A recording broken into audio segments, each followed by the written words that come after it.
Malamang ng mahal kong anak ay kinidnap. Huwag ka mag-ingay, hindi mamatay kita.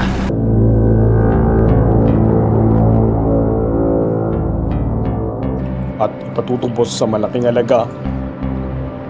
At kapag di ko naibigay ang ransom, ayaw mapahamak ang anak ko, Piskal Kuminar. Ipanatag mo ang iyong loob, Mr. Vallejo. Maraming oras at hirap ang ginugol ko sa pagnenegosyo.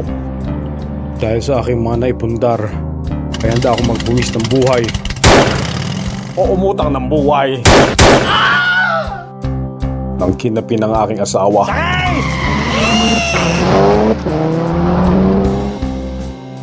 3 milyong piso ang ransom na hiningi sa akin ng mga kidnapper.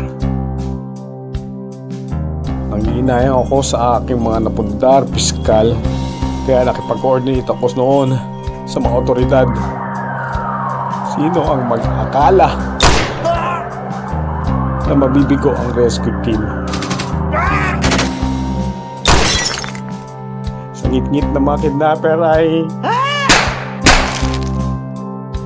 napahugol-gol si Arnold.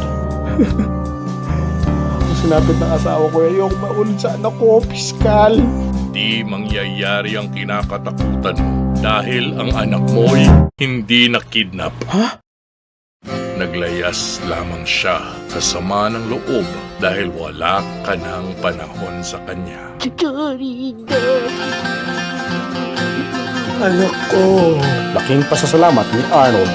Di pa huli upang ituwid niya ang kanyang mali at punan ang pagkukulang sa anak.